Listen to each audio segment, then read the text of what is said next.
Okay, start करते हैं biology. और बायोलॉजी में हम लोगों ने लास्ट लेक्चर में जो एक्सक्रेटरी सिस्टम था, एक्सक्रेटरी सिस्टम मतलब उत्सर्जन तंत्र, इसके बारे में हम लोगों ने पूरा समझ लिया। ठीक है, ओके।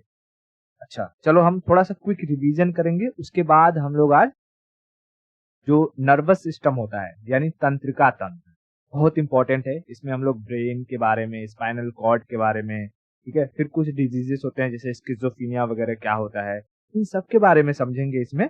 लेकिन पहले हम थोड़ा सा एक्सक्रेटरी सिस्टम का रिवीजन करेंगे और उसमें थोड़ा सा पॉइंट बाकी है, उसको कवर करेंगे, फिर आगे बढ़ेंगे। ठीक है, ओके। तो बताओ, एक्सक्रेटरी सिस्टम में सबसे इंपॉर्टेंट ऑर्गन कौन सा है? सबसे इंपॉर्टेंट ऑर्गन कौन सा है? किडनी, है ना, किडनी। बताओ, किडनी की स्टडी क्या कहलाती है? नेफ्रोलॉजी।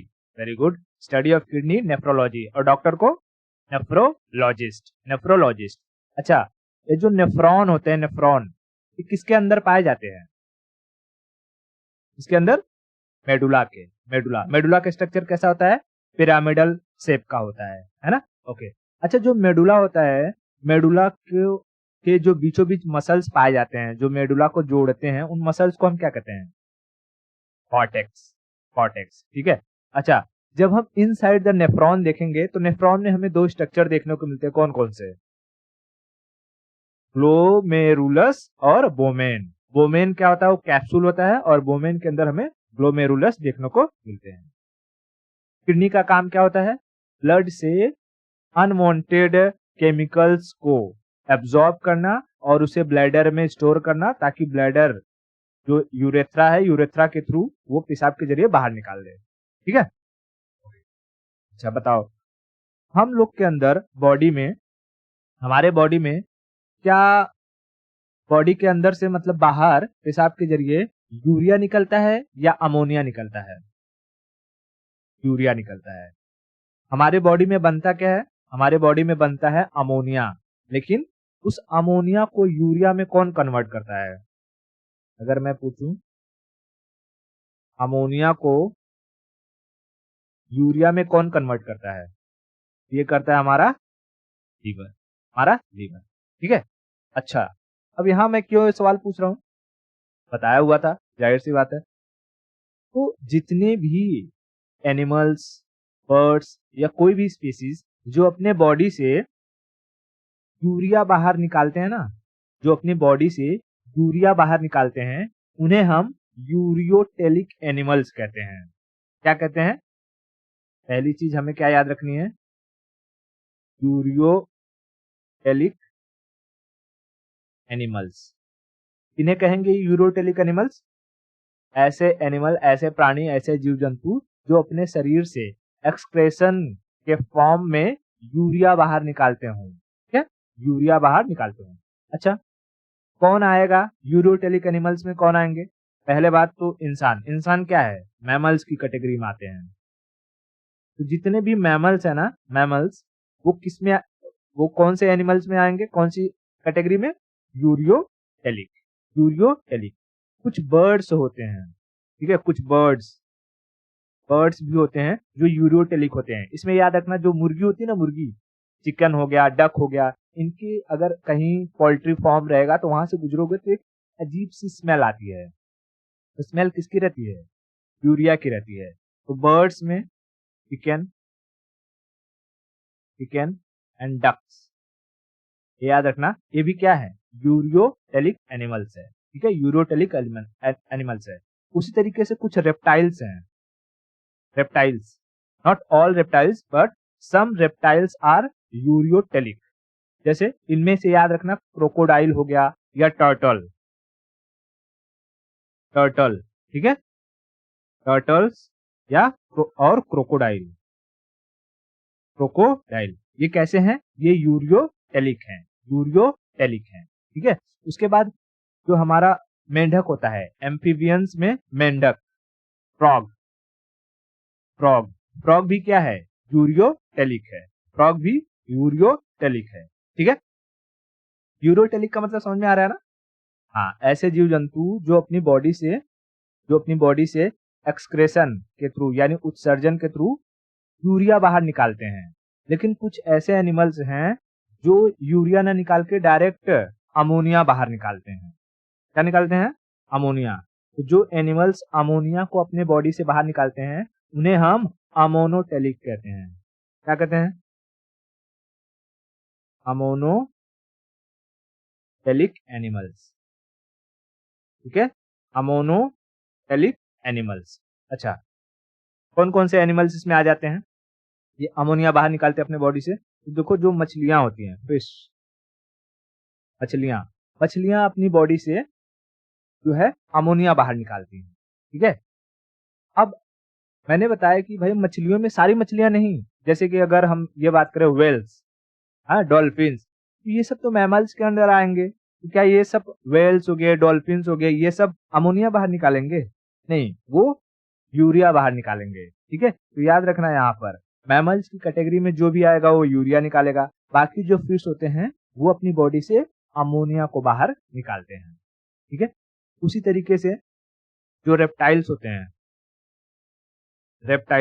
रेप्टाइल्स में सांप, स्नेक हो गया या लिजर्ड हो गया, स्नेक या लिजर्ड, ये सारे के सारे क्या करते हैं? अमोनिया बाहर निकालते हैं। इसलिए किस कैटेगरी में आते हैं?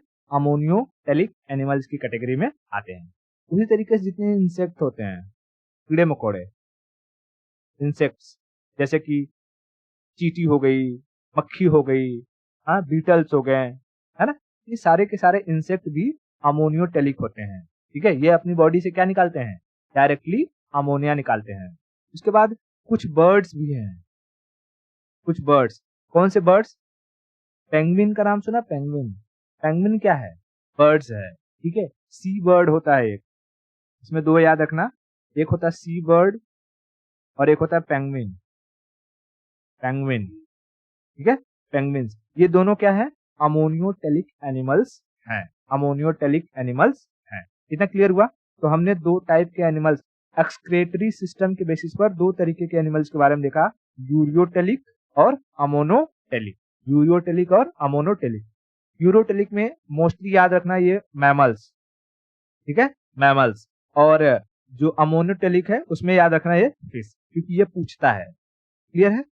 अच्छा, अब देखो, जो कीड़े मकोड़े होते हैं ना, कीड़े मकोड़े, उनके अंदर एक्सक्रेशन के लिए एक ग्लैंड पाया जाता है जिसे कहते हैं हम लोग ग्रीन ग्लैंड।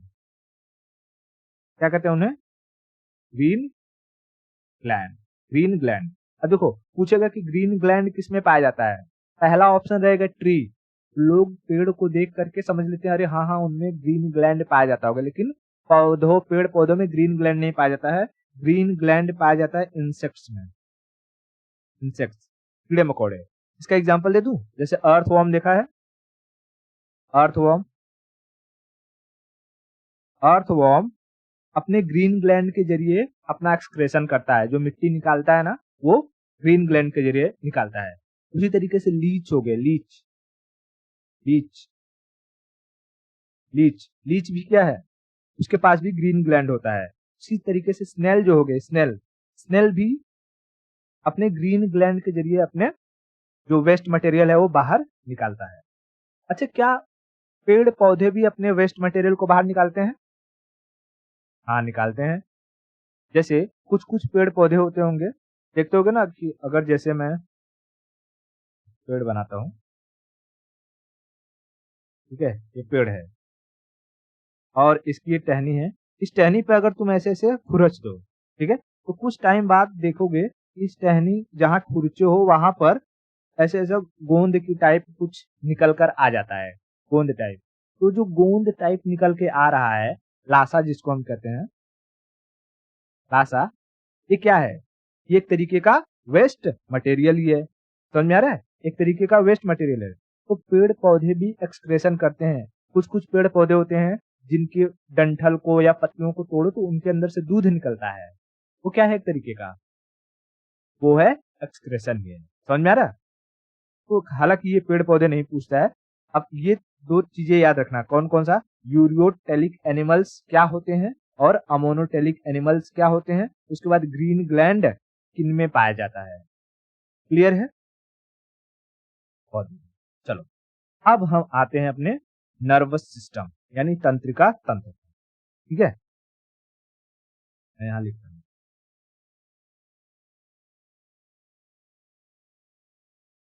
Nervous system. देखो इसको हिंदी में क्या कहते हैं?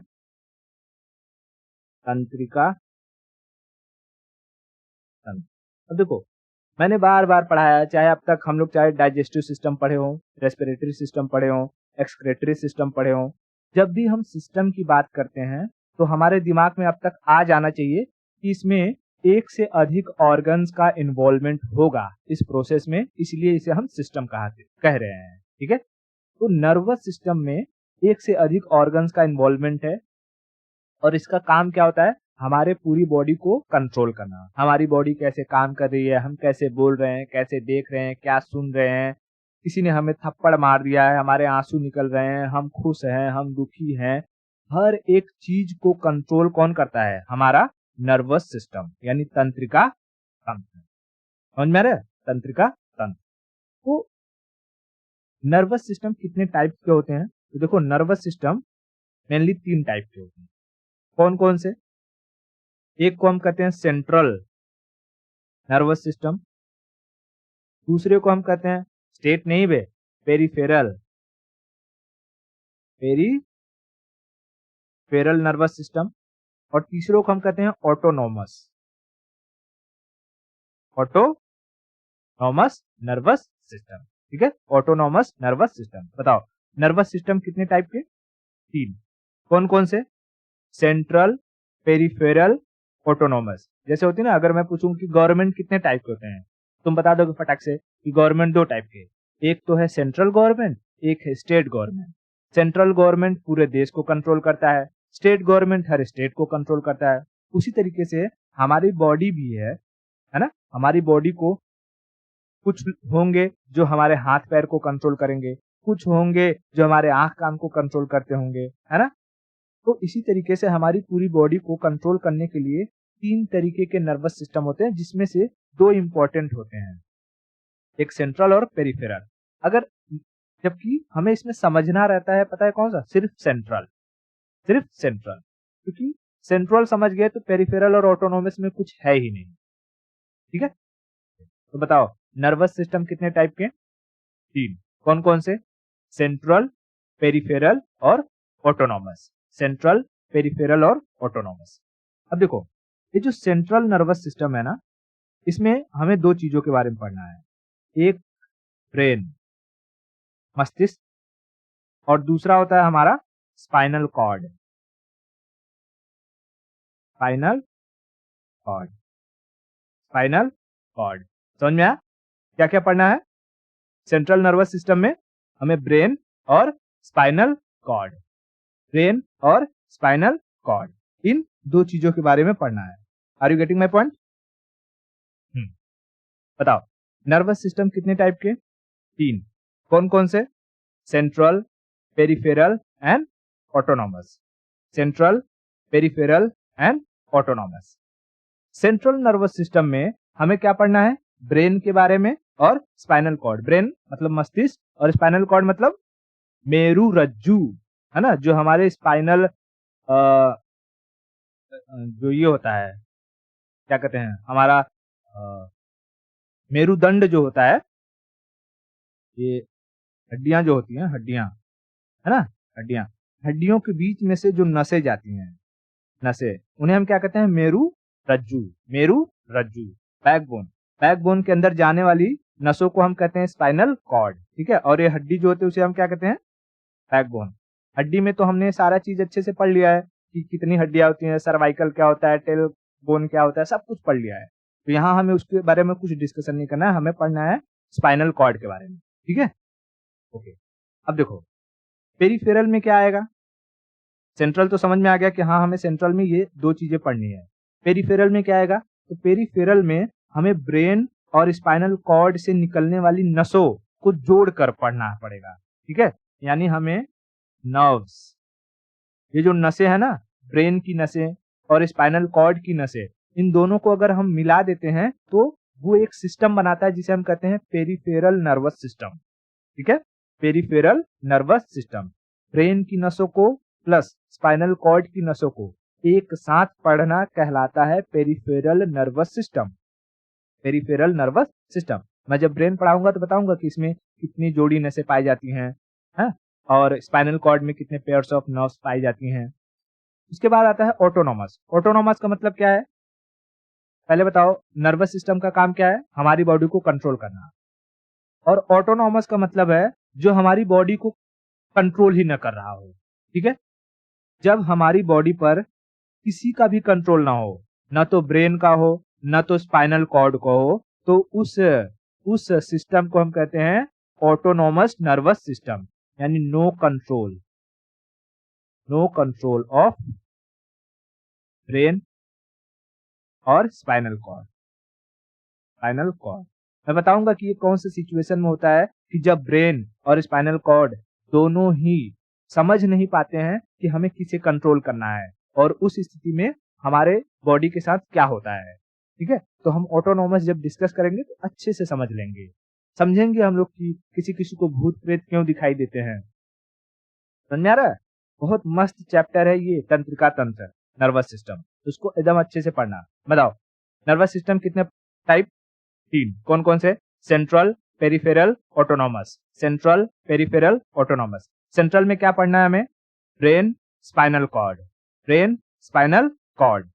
पेरिफेरल में ब्रेन से निकलने वाली नसों और स्पाइनल कॉर्ड से निकलने वाली नसों को कंबाइन करके, यानी brain nerves plus spinal cord. और ऑटोनॉमस नर्वस सिस्टम किसे कहेंगे?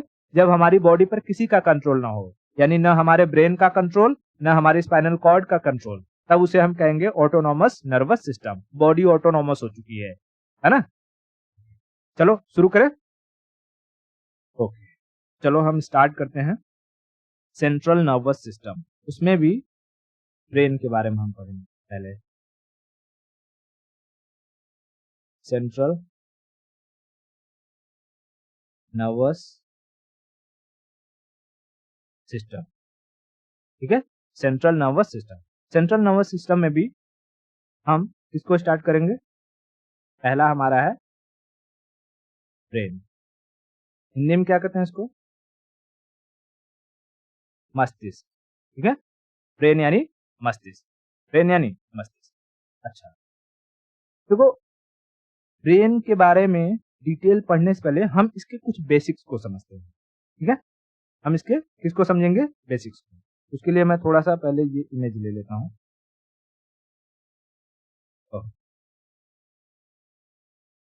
ये देखो यहां रख देता हूं मैं इसको। ठीक है, सेकंड, इसको छोटा कर देता हूं तो इसको, ताकि अच्छे से दिखा सकूं। इसके लिए मैं इसको थोड़ा सा क्या कर देता हूं? छोटा कर देता हूं।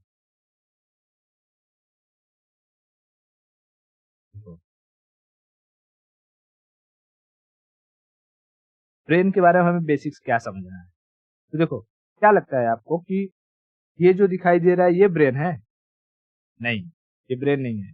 ये जो कलर दिखाई दे रहा है ना, ये ये ब्रेन है। ये सारे के सारे ब्रेन के ही पार्ट है। ठीक है, ब्रेन के ही पार्ट है। तो पहले हम बेसिक समझ लेते हैं कुछ, जैसे कि जो ब्रेन का वेट होता है ना, वेट यानी वजन, वजन अमूमन कितना होता है? 1350 ग्राम से लेकर के 1400 ग्राम। 1350 से लेकर के 1400 ग्राम। ठीक है, मैं ब्रेन की बात कर रहा हूँ, ये अंदर वाले चीज की, ये क्रेनियम की बात नहीं कर रहा हूँ, खोपड़ी की बात नहीं कर रहा हूँ, ब्रेन की। तो ब्रेन का वजन लगभग कितना होता है? 1350 ग्राम से लेकर के 1400 ग्राम। ठीक है, 1400 ग्राम। अब ये जो ब्रेन होता है ना, ब्रेन के ऊपर एक पतली सी लेयर पाई जाती है ना? पतली सी क्या रहती है? लेयर। उस लेयर को हम कहते हैं मेनिंजाइस। तो आउटर लेयर को क्या कहते हैं? आउटर लेयर को मेनिंजाइस, मेनिंजाइस, मेनिंजाइस। अगर हमारे इसी मेनिंजाइस पर चोट लग जाए, ठीक है, इसी मेनिंजाइस पर अगर चोट लग जाए तो एक डिजीज हो जाती है जिसे हम कहते हैं मेनिंजाइटिस। इस पर चोट लगने की वजह से होने वाले डिजीज को क्या कहते हैं? मेनिनजाइटिस, क्या कहते हैं? मेनिनजाइटिस। एक मिनट, मेनिनजाइटिस, ठीक है, मेनिनजाइटिस। क्या बता सकते हो कि मेनिनजाइटिस की वजह से हमारे एक स्वतंत्रता सेनानी थे और उनका नाम क्या है, उनकी मृत्यु हो गई थी? राजा राम मोहन रॉय, है ना, राजा राम मोहन रॉय। राजा राम मोहन रॉय की मृत्यु कैसे हुई थी? मेनिनजाइटिस की वजह से, ठीक है। तो ब्रेन के आउटर लेयर को हम क्या कहते हैं? मेनिनजाइटिस, ठीक है, मेनिनजाइटिस। इस मेनिनजाइटिस का जो प्रोटेक्शन करता है, ये लेयर, इसको हम कहते हैं क्रेनियम। ये हमारी खोपड़ी का हिस्सा है, क्रेनियम, हार्ड मटेरियल, ठीक है। ये क्या है? हमारा क्रेनियम। तो इसको प्रोटेक्शन कौन करता है? यहां मैं लिख देता हूं प्रोटेक्शन। प्रोटेक्शन कौन करता है?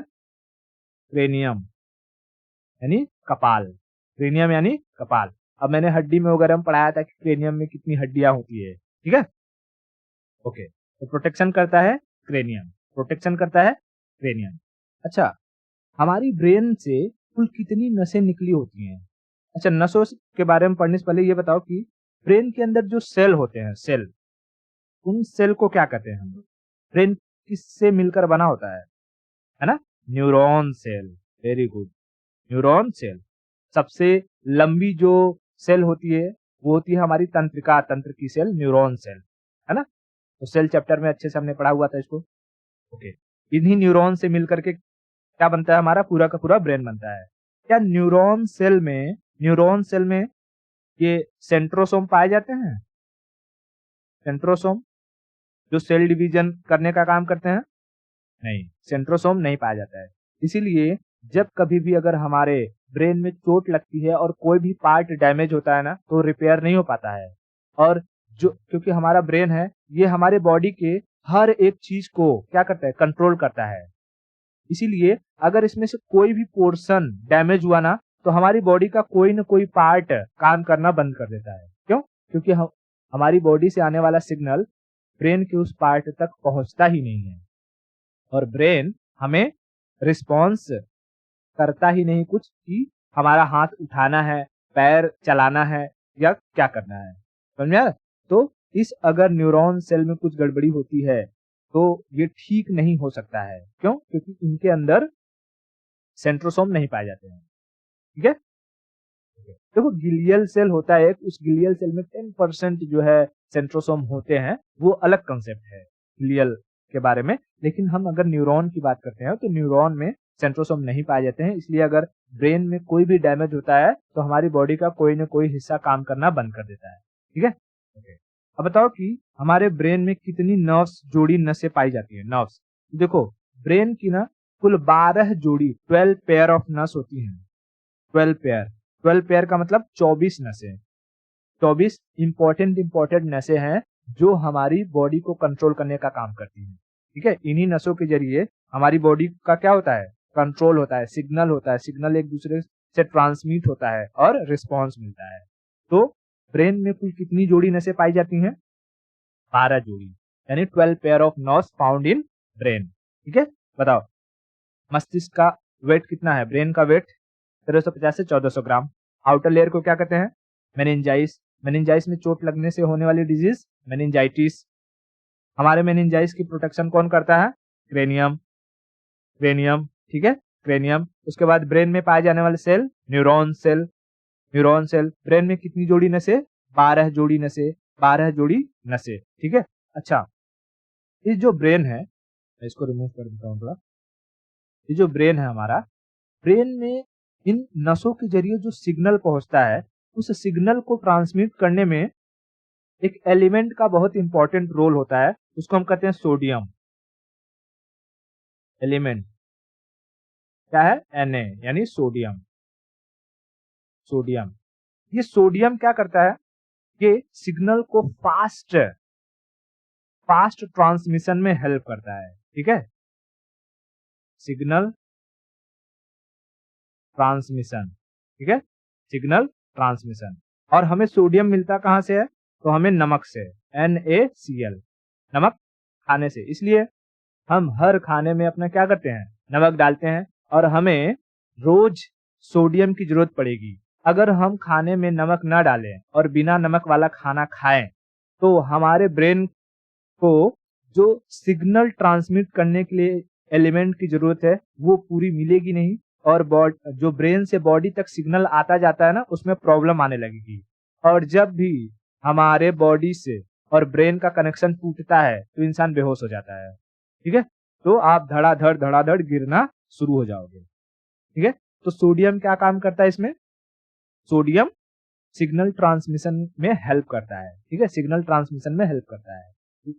इसीलिए अगर किसी को बहुत चक्कर वगैरह आ जाता है तो लोग क्या करते हैं, थोड़ा सा पानी, नमक और नींबू घोल कर उसको पिला देते हैं। क्यों? ताकि जैसे ही सोडियम जाए पूरे बॉडी में और न्यूरॉन सेल तक पहुंचे और जो ट्रांसमिशन है वो फटाफट स्टार्ट हो जाए। इतना क्लियर हो गया?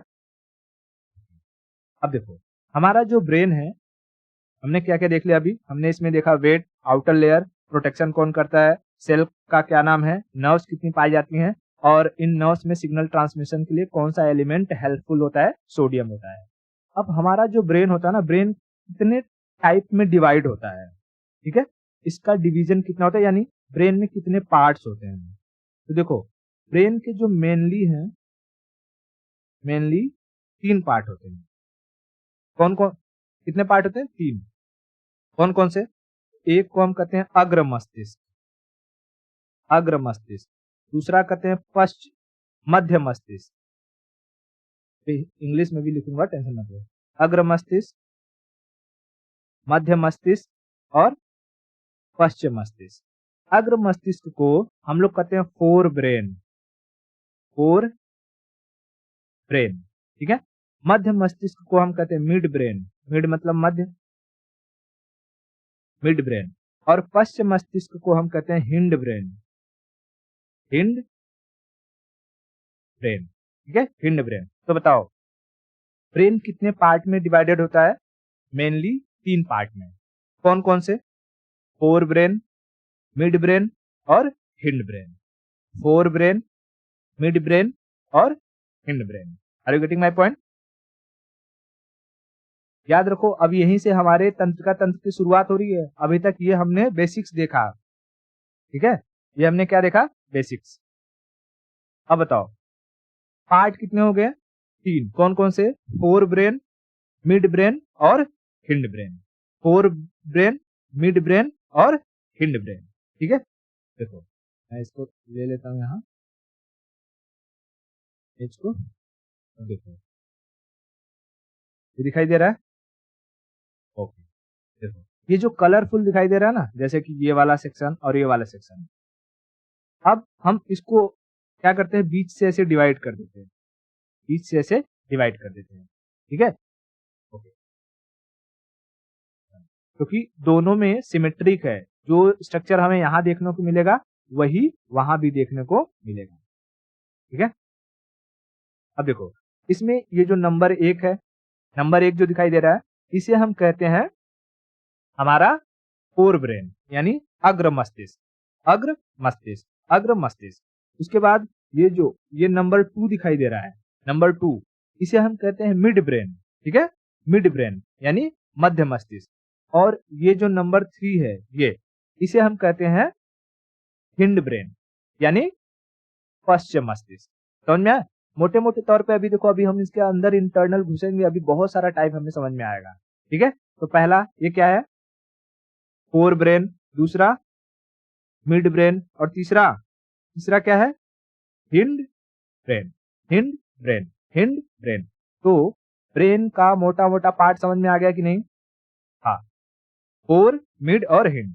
इन तीनों में सबसे बड़ा पार्ट कौन सा दिखाई दे रहा है? हमें दिखाई दे रहा है फोर ब्रेन, है ना? Fore brain. तो पूरे ब्रेन का सबसे लार्जेस्ट पार्ट होता है फोर ब्रेन। अब हम फोर ब्रेन के अंदर देखेंगे कि ये कितने पार्ट्स में डिवाइड होता है। ठीक है, तो पहले ये देख लो, ये पूरा जो ब्रेन है दिखाई दे रहा है घूमता हुआ अच्छे से। हाँ, तो जो कलरफुल वाला है उसे हम क्या कहते हैं? वो होता है हमारा फोर ब्रेन। ठीक है, अभी लेफ्ट राइट वो डिवाइड होता है, उसके बारे में एकदम सोचना छोड़ दो। अभी सिर्फ ये समझो कि हमें ये पार्ट्स देखने हैं कि कौन कौन से पार्ट्स में डिवाइडेड है हमारा ब्रेन। फोर ब्रेन क्या है, मिड ब्रेन क्या है, और हमारा थर्ड हिंड ब्रेन क्या है। क्लियर है? ओके, देखो अगर मैं इसको स्टॉप करूं यहाँ पे, तो ये जो दिखाई दे रहा है ये क्या है? ये है हमारा फोर ब्रेन, उसके बाद ये मिड ब्रेन और ये हिंड ब्रेन। क्लियर हो गया? आगे चले। अब हम समझते हैं कि फोर ब्रेन इससे मिलकर बना हुआ है, ठीक है, और इसमें क्या क्या हमें पढ़ना है। पहले हम समझते हैं फोर ब्रेन यानी अग्र मस्तिष्क के बारे में। अग्र मस्तिष्क के बारे में देखो, फोर ब्रेन को हम लोग प्रोसेनसेफ्लॉन भी कहते हैं। क्या कहते हैं? प्रोसेनसेफ्लॉन, ठीक है। फोर ब्रेन को क्या कहते हैं? प्रोसेनसेफ्लॉन। प्रोसेनसेफ्लॉन एक टेक्निकल टर्म है, इसको याद कर लेना, क्योंकि एग्जाम में यही दे देगा कि prosencephalon is also known as forebrain, midbrain, hindbrain और नन ऑफ द अबव। तो क्या होता है? प्रोसेनसेफ्लॉन फोर ब्रेन को ही कहते हैं, ठीक है, फोर ब्रेन को ही कहते हैं। अब देखो, इस फोर ब्रेन में तीन चीजें इंक्लूड होती हैं, मतलब कि ये तीन चीजों से मिलकर बनता है। कौन कौन सी तीन चीजें हैं? तो एक को हम कहते हैं सेरिब्रम, सेरिब्रम, ठीक है, सेरिब्रम। दूसरे को कहते हैं thalamus,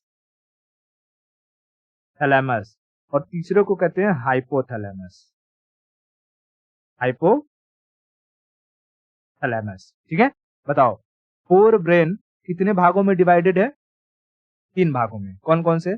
cerebrum, thalamus, hypothalamus. Cerebrum, thalamus, hypothalamus, ठीक है, सेरिब्रम, थैलेमस, हाइपोथैलेमस। याद करते चलो, नहीं तो बाद में याद नहीं होगा, कंफ्यूजन होगा, ठीक है। पहले हमने देखा ब्रेन कितने पार्ट में डिवाइडेड होता है? तीन। कौन कौन सा? अग्र, मध्य, पश्च। अग्र यानी फोर, मध्य यानी मिड और पश्च यानी हिंड। उसके बाद अग्र भाग कितने पार्ट से मिलकर बनता है? तीन। या इसमें कौन कौन से पार्ट इंक्लूड होते हैं? तीन। कौन कौन? Cerebrum, thalamus, hypothalamus. Cerebrum, thalamus, hypothalamus, ठीक है, सेरिब्रम, थैलेमस, हाइपोथैलेमस। अब देखो, ये जो सेरिब्रम है ना, सेरिब्रम, ये अगेन चार सेक्शन में डिवाइड होता है। कितने सेक्शन में? चार सेक्शन में। बताता हूं, और आप लोग इसी चार सेक्शन को जानते होंगे। चार सेक्शन में कौन कौन सा डिवाइड होता है? तो एक को हम मतलब कि चार लोब में डिवाइड होता है। लोब यानी सेक्शन ही समझो, ठीक है, चार लोब में। एक को कहते हैं फ्रंटल लोब।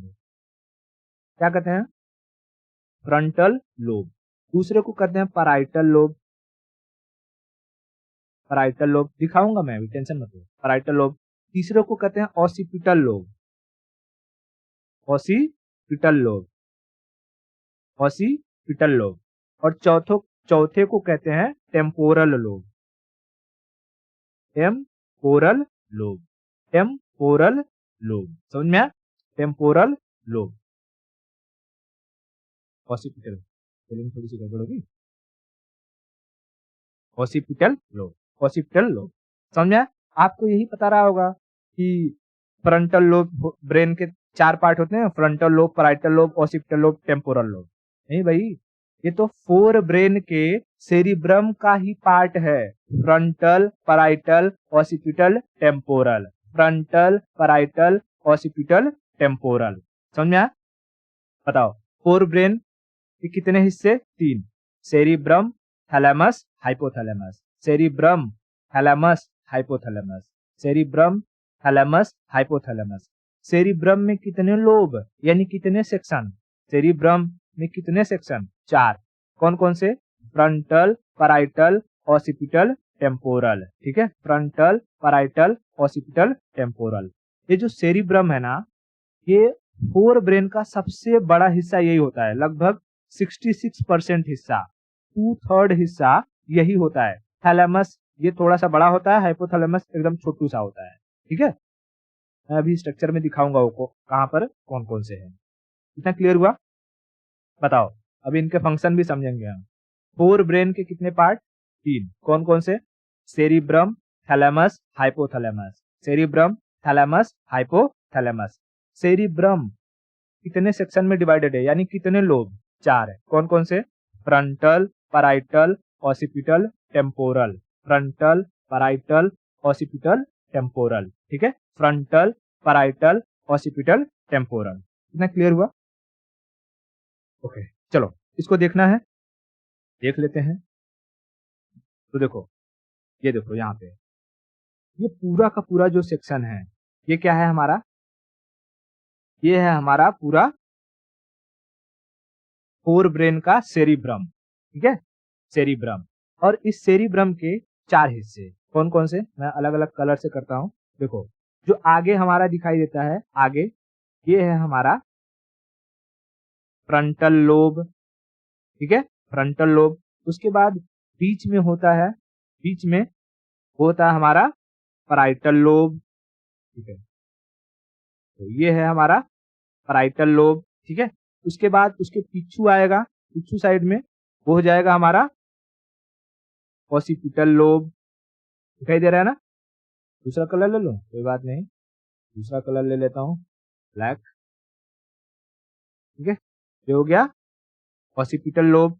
उसके बाद ये जो नीचे का हिस्सा है, नीचे का हिस्सा ये क्या कहलाता है? ये कहलाता है हमारा टेम्पोरल लोब, टेम्पोरल लोब। ठीक है, तो 4 हिस्से हो गए किसके? सेरिब्रम के, सेरिब्रम के, सेरिब्रम के। कौन कौन से? 1 फ्रंटल, 2 पैराइटल, 3 ऑसिपिटल और 4 टेम्पोरल, 4 टेम्पोरल, 4 टेम्पोरल, 4 टेम्पोरल। ठीक है, ये मैंने सेरिब्रम को दिखाया अभी, सेरिब्रम को। लेकिन हमने देखा कि फोर ब्रेन कितने चीजों से मिलकर बना है? 3 चीजों से।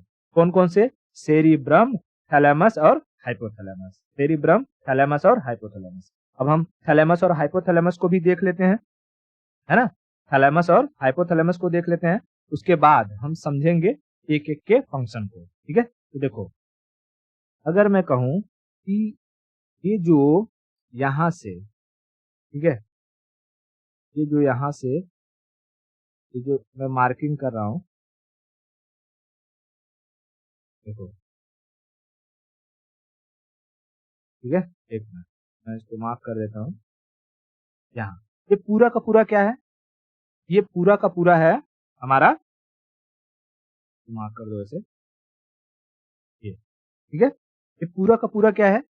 ये हमारा है सेरिब्रम, सेरिब्रम। उसके बाद ये जो दिखाई दे रहा है, इसमें मैं दूसरा कलर ले लेता हूं, ये सेक्शन, ये है हमारा थैलेमस। क्या है? थैलेमस। और ये जो सेक्शन छोटू सा दिखाई दे रहा है, इसको हम कहते हैं हाइपोथैलेमस। समझ में आया? Hypothalamus, hypothalamus, hypothalamus. अभी इन सब पे ध्यान नहीं देना है। ठीक है, ये सब क्या है?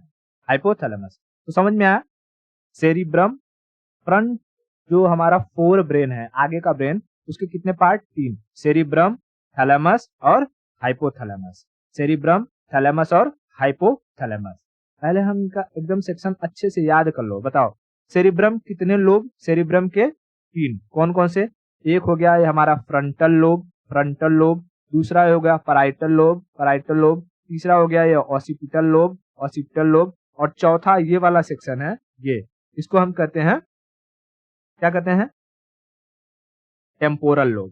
ठीक है, temporal lobe, temporal lobe, temporal lobe. इतना क्लियर है? टेम्पोरल लोब जस्ट हमारे कान के ऊपर वाले हिस्से में पाया जाता है। जो कान होता है हमारा ईयर, उसके ऊपर पाया जाता है हमारा टेम्पोरल लोब, टेम्पोरल लोब। ठीक है, और देखना है इसमें कहीं, देखो अगर इसमें लिखे frontal lobe, parietal lobe, occipital, occipital lobe और देखो ये टेम्पोरल लोब यहाँ दिखाई दे ना, ये वाला हिस्सा, ठीक है, ये टेम्पोरल लोब। समझ में आ रहा है? Frontal lobe, parietal lobe, occipital lobe और ये टेम्पोरल लोब, टेम्पोरल लोब। तो किसके पार्ट हैं? ये सारे के सारे हैं सेरिब्रम के पार्ट, सेरिब्रम के सेक्शन है, सेरिब्रम के सेक्शन है।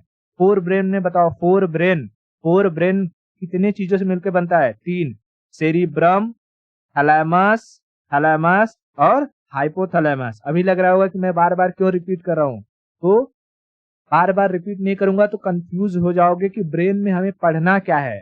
ठीक है, ब्रेन में हमें पढ़ना क्या है और किसका फंक्शनिंग क्या है, क्योंकि बहुत सारे जो ऑर्गन्स है इसमें, बहुत सारे जो पार्ट हैं, वो सब मिल के काम करते हैं, तो उनके जो फंक्शंस है ना वो सेम सेम दिखने लगेंगे और कंफ्यूजन क्रिएट होता है। इसलिए पहले ही मैं क्लियर कर दे रहा हूँ कि फोर ब्रेन कितने चीजों से मिलकर बना है, उसके बाद लोब क्या है, ठीक है, उनका जो स्ट्रक्चर कहाँ पर है वो मैं अभी बता दे रहा हूँ उसको, ठीक है। तो इतना क्लियर हुआ फोर ब्रेन। अब हम ये समझते हैं कि अच्छा इनमें काम क्या होता है। जैसे हमारे बॉडी में ना जितना भी सोचने समझने का काम, थिंकिंग पावर है, मेमोरी स्टोरेज है, ये सारी की सारी जिम्मेदारी होती है सेरिब्रम की। सेरिब्रम की इसकी जिम्मेदारी होती है सेरिब्रम की, ठीक है।